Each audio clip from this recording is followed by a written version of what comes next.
A aula pública de hoje discute as políticas de encarceramento em massa.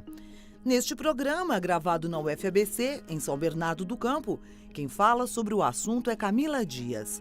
Doutora em Sociologia pela USP, Camila Dias é professora e coordenadora da pós-graduação em Ciências Humanas e Sociais da UFABC. Em 2014, a ONU denunciou o Brasil pela violação de direitos humanos em penitenciárias. De acordo com as Nações Unidas, a superlotação e a prisão de suspeitos sem julgamento desrespeitam tratados internacionais. Atualmente, o sistema prisional brasileiro comporta 365 mil vagas. Porém, 615 mil pessoas estão presas. Além disso, pesquisas apontam que pelo menos 250 mil suspeitos estão presos sem passarem por julgamento. Para especialistas, a criminalização da pobreza e a exclusão social contribuem para esses números expressivos. Sem possibilidades de justiça, comunidades negras e pessoas em situação de risco social sofrem com prisões arbitrárias. Mas, afinal, quais são as consequências da política de encarceramento em massa?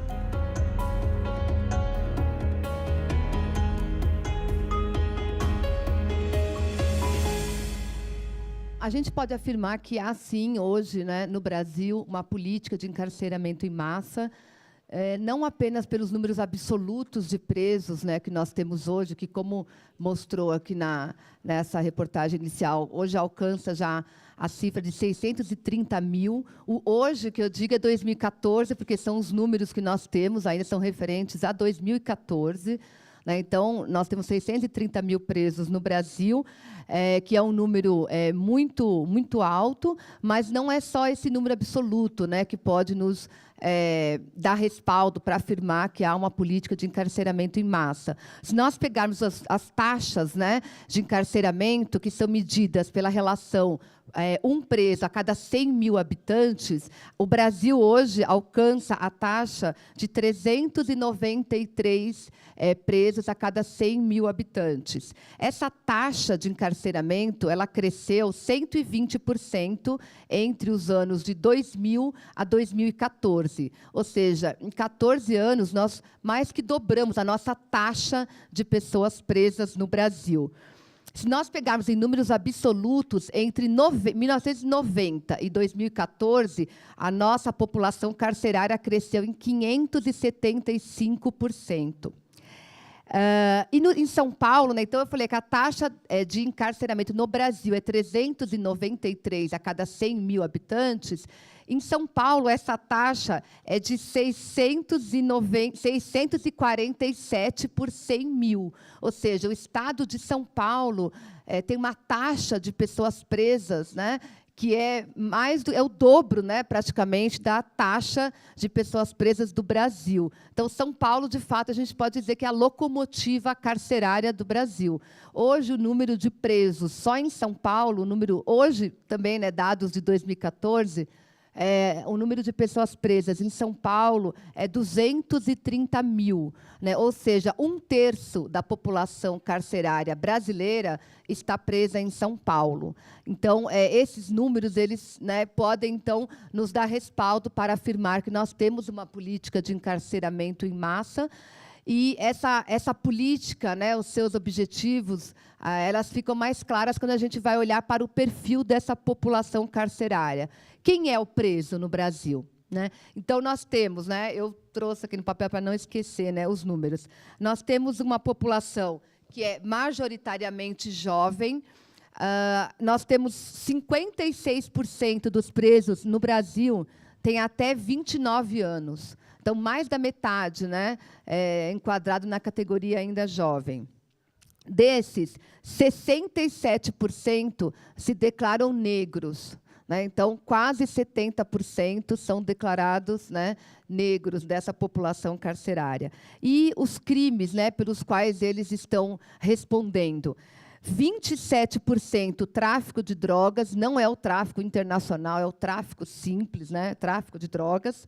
11% furto e 21% roubo. São apenas 14% dessa população que responde por homicídio e apenas 3% por latrocínio. Então, a gente vê que os crimes pelos quais, né, essas pessoas estão presas são crimes, né, majoritariamente aqueles mais comumente cometidos pelos segmentos mais pobres da população e mais vulneráveis, né, o roubo, o furto e o tráfico de drogas simples. Bom, quais são as consequências dessa política de encarceramento em massa? Né? Nós temos... claro, são várias as consequências, né? Eu vou falar aqui de 3 que se encadeiam, né? Uma à outra, produzem efeitos seguidos, né? Um em relação ao outro. O primeiro, mais evidente, é que uma política de encarceramento massivo, ela gera, de forma imediata, a superlotação nos estabelecimentos prisionais.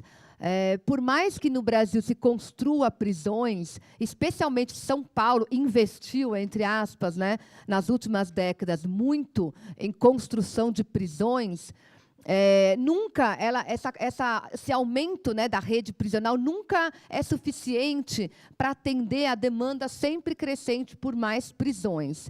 Por isso que eu acho que por exemplo, rejeito qualquer política, né, de investimento na expansão do sistema prisional como forma de melhorar as condições carcerárias, porque isso é uma grande mentira, né? O investimento do sistema prisional, ele apenas serve para abrir mais vagas para se encarcerar ainda mais. Ele nunca se reverte, né, na melhoria, né, das condições de vida nas prisões. Então, o aumento da população carcerária, ele provoca a superlotação dos estabelecimentos prisionais, e a superlotação dos estabelecimentos prisionais, evidentemente, tem como efeito imediato, né, e direto uma degradação das condições de vida nessas instituições. Uma degradação física, então, da infraestrutura, das unidades, né, do próprio espaço físico, mas também uma degradação no que diz respeito aos serviços, né, que o Estado deveria prover, né, aos serviços, e aquilo tudo que o Estado tem como obrigação, né, prover às pessoas encarceradas. Atendimento à saúde, atendimento jurídico, assistência social, o suporte, né, o fornecimento de coisas básicas como alimentação, né, como comida, como materiais de higiene, papel higiênico, tudo isso, né, é deficitário, e o que o Estado fornece não é suficiente para prover, né, as condições de existência dos presos. Bom, aí nós chegamos, né, uma consequência correlata desse cenário das prisões no Brasil inteiro. Pensando na relação funcionários, agentes penitenciários e presos, nós temos hoje, oficialmente, em São Paulo, uma relação de 9 presos para cada agente penitenciário. Há cerca de 10 anos atrás, essa relação era de 5 para 1. Né? Então, uma relação que ela vem a proporção, né, de cada preso por funcionário, ela vem ampliando também radicalmente ao longo dos anos. Mas se a gente for pegar na prática, né, e qualquer um de vocês que um dia for visitar uma unidade prisional, aqui em São Paulo, por exemplo, vai ver que um agente penitenciário cuida, entre aspas, né, de um raio ou pavilhão, que são os espaços, né, como se chamam, são designados cada espaço dentro de uma unidade prisional que comporta um grupo de presos. Então, tem um funcionário para um pavilhão inteiro. Um pavilhão hoje comporta entre 300 e 400 presos. Ou seja, na prática, nós temos um funcionário para 300, 400 presos. Então, o que isso gera em termos de efeitos, né, das dinâmicas da prisão?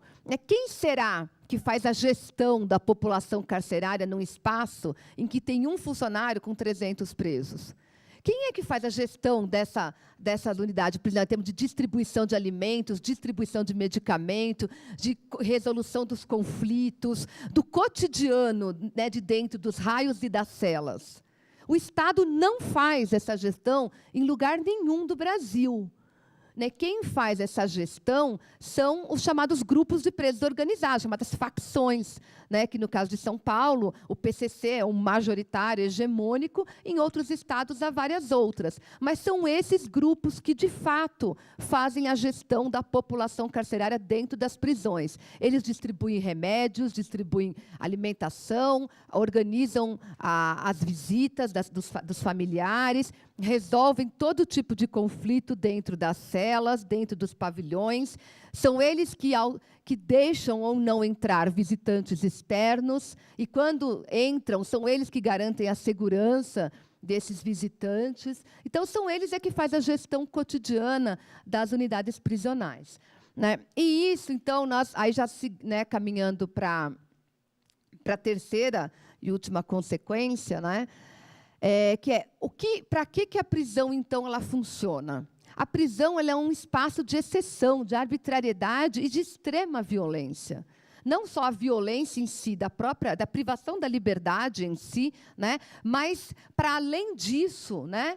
Que, digamos, para muito além daquilo que está previsto na lei, né? Então, quando uma pessoa é condenada à prisão, tem como pressuposto, ela vai perder a liberdade como punição a um crime que supostamente ela cometeu, mas todas essas outras, né, condições que eu mencionei aqui fazem da prisão, então, espaço de exceção, de violência. E, portanto, a prisão ela é reprodutora e amplificadora da violência.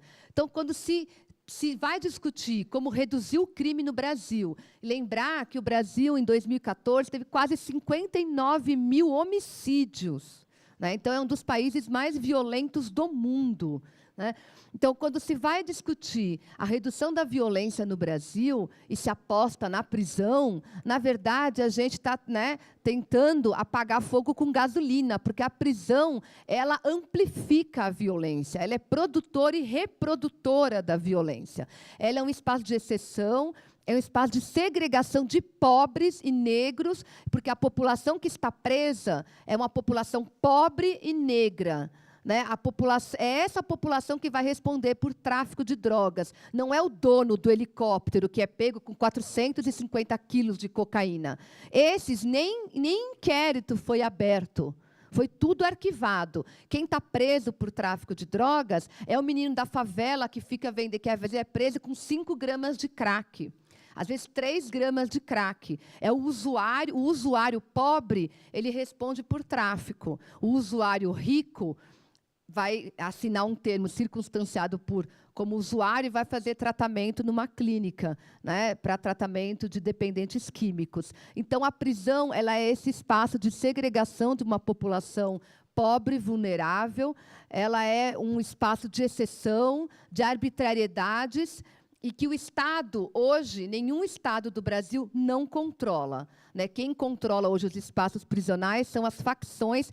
E se nós temos um cenário de São Paulo, por exemplo, que está tudo estável, não tem rebelião, não tem cenários de violência, como nós vimos recentemente em outros estados do Brasil, né, como Roraima, Ceará, Rondônia, é porque São Paulo, a hegemonia do PCC é tão forte, tão consolidada, que aqui, né, há um controle muito grande que o PCC exerce sobre a população carcerária.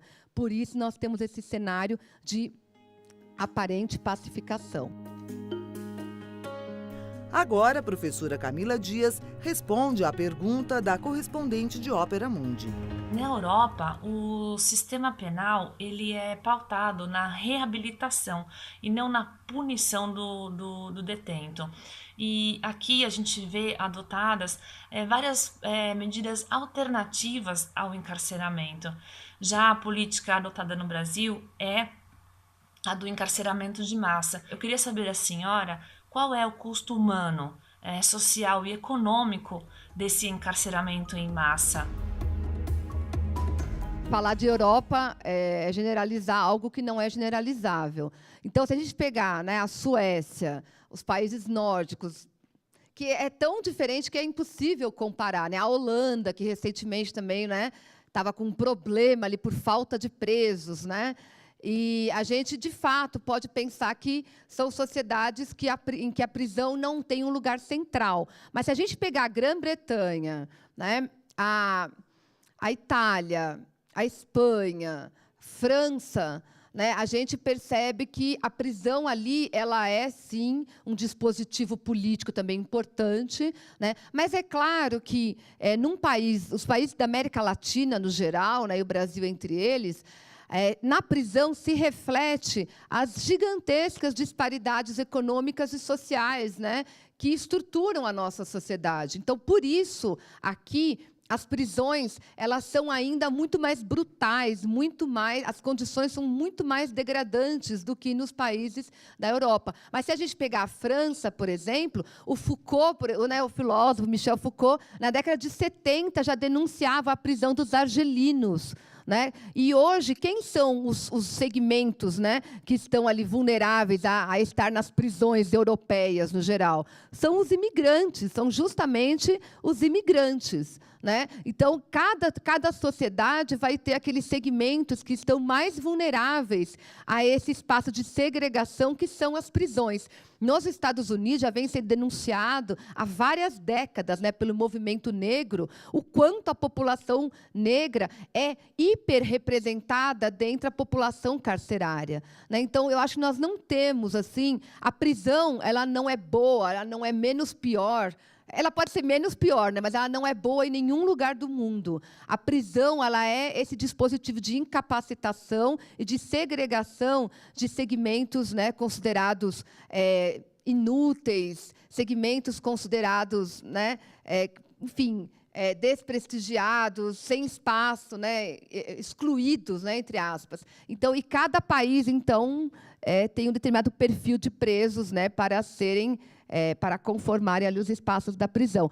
Então, na Europa também ela não é, acho que não é esse exemplo. Acontece que o Brasil, né, pela nossa própria história, pela né, desigualdade, digamos, né, endêmica, né, da nossa própria história como país, da brutalidade de nossas elites políticas e econômicas. Então, no Brasil, a prisão ela é um dispositivo ainda mais forte, né, de segregação, de incapacitação e na forma do Estado lidar com as demandas, né, das classes mais vulneráveis, segmentos mais vulneráveis.